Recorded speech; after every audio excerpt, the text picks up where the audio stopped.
नमस्कार दोस्तों, मैं हूं मोहित राव और आप देख रहे हैं दी कानाफूसी। क्या आपको पता है कि भारत का एक राज्य ऐसा भी है जो 1947 में आजादी के बाद काफी सालों तक भारत का हिस्सा नहीं था, जो लंबे समय तक एक अलग ही देश की तरह चलता रहा, जिसका अपना राजा था, अपनी व्यवस्था थी और फिर 1975 में वो भारत का 22वां राज्य बना। ये कहानी है सिक्किम की। सिक्किम हिमालय की गोद में बसा एक छोटा सा राज्य है।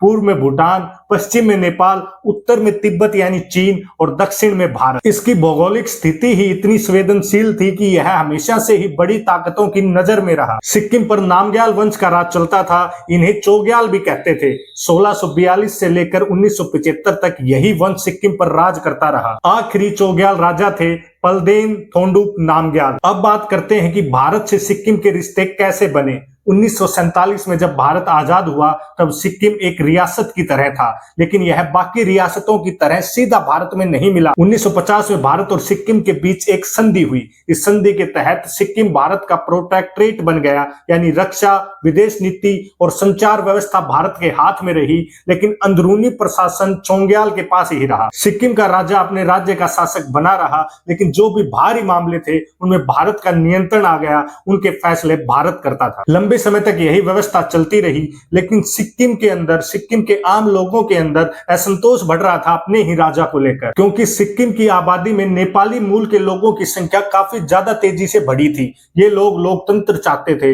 वो चाहते थे कि राजा की ताकत कम हो और चुनी हुई सरकार हो जाए। वहीं चोग्याल और उनके समर्थक पुरानी व्यवस्था ही बनाए रखना चाहते थे और धीरे धीरे राजनीतिक पार्टियां बनने लगी। इनमें सबसे महत्वपूर्ण थे काजी दोरजी। ये सिक्किम नेशनल कांग्रेस के नेता थे और साफ तौर पर लोकतंत्र और भारत के करीब जाने वाली बातें करते थे। यह चाहते थे कि सिक्किम भारत का हिस्सा बन जाए पूर्णतया। सिक्किम के अंदर यही गहमा गहमी चलती रही। उसके बाद 1973 में जाकर मामला गर्मा गया। सिक्किम में बड़े पैमाने पर प्रदर्शन शुरू हो गए। लोग चोग्याल के खिलाफ सड़कों पर उतर आए। राजा के पैलेस के बाहर भीड़ जमा होने लगी। हालात इतने बिगड़ गए कि चोग्याल को खुद भारत से मदद मांगनी पड़ी। भारत ने उस समय अपनी फोर्सेस को भेजकर सुरक्षा व्यवस्था को संभाला। उसी साल एक त्रिपक्षीय समझौता हुआ चोग्याल, भारत सरकार और सिक्किम की प्रमुख राजनीतिक पार्टियों के बीच। इस समझौते के बाद जो प्रशासनिक व्यवस्था थी कि किसका कितना अधिकार होगा, उस पर सुधारों का रास्ता खुल गया। 1973 की इन सभी घटनाओं के बाद 1974 में सिक्किम में आम चुनाव हुए। ये चुनाव भारत के ही चुनाव आयोग की निगरानी में कराए गए थे। काजी दोरजी की पार्टी ने जबरदस्त जीत हासिल की। 32 सीटों में से 31 सीटें उन्हें मिल गई। अब सिक्किम में पहली बार सही मायने में चुनी हुई सरकार बनी थी। राजा की शक्तियां लगभग खत्म हो चुकी थी। काजी दोरजी मुख्यमंत्री बन चुके थे। इसके बाद चोग्याल की पावर ना के बराबर हो गई थी और वह सिर्फ नाम के राजा रह गए थे। इस साल सिक्किम असेंबली ने एक प्रस्ताव पास किया कि सिक्किम को भारत के और करीब लाया जाए। भारत सरकार ने 35वें संविधान संशोधन के जरिए सिक्किम को एसोसिएट स्टेट का दर्जा दे दिया, यानी अब सिक्किम भारत के साथ और गहराई से जुड़ गया, लेकिन पूरी तरह राज्य अभी भी नहीं बना था। अगर अभी तक देखा जाए तो 1947 से स्टार्टिंग में सिक्किम पर पहले तो सिर्फ कुछ मामलों में भारत का अधिकार था, फिर उसे एसोसिएट स्टेट का दर्जा दिया गया 1974 के अंदर, और फिर आता है 1975। अप्रैल 1975 में सिक्किम असेंबली ने दो बड़े प्रस्ताव पास किए। एक ये कि राजशाही खत्म की जाए, यानी चोग्याल वंश के शासन को बिल्कुल ही खत्म कर दिया गया, और दूसरा ये कि सिक्किम पूरी तरह भारत में विलय हो जाए। इसके बाद 14 अप्रैल 1975 को जनमत संग्रह यानी रेफरेंडम कराया गया। लोगों से सीधा सवाल पूछा गया, क्या राजशाही खत्म करके सिक्किम भारत का हिस्सा बनना चाहिए? इस सब के नतीजे चौंकाने वाले थे। लगभग 97.5% लोगों ने हाँ में वोट दिया।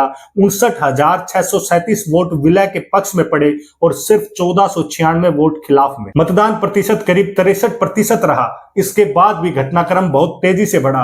भारतीय संसद ने 36वां संविधान संशोधन पास किया। 16 मई 1975 को राष्ट्रपति फखरुद्दीन अली अहमद की मंजूरी के बाद सिक्किम आधिकारिक तौर पर भारत का 22वां राज्य बन गया। चोग्याल की संस्था समाप्त कर दी गई।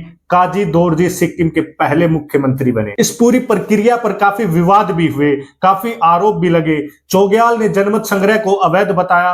कुछ लोगों ने कहा कि भारत ने इस पूरे मामले में सक्रिय भूमिका निभाई है। बाद में कुछ किताबों और बयानों में यह भी सामने आया कि भारतीय एजेंसियों ने लोकतंत्र समर्थक ताकतों को समर्थन दिया था, लेकिन आधिकारिक परिणाम यही रहा कि भारी बहुमत से लोग भारत में विलय के पक्ष में थे। सिक्किम की भारत में शामिल होने के पीछे सिर्फ राजनीति नहीं थी, इसकी सामरिक स्थिति भी बहुत महत्वपूर्ण थी।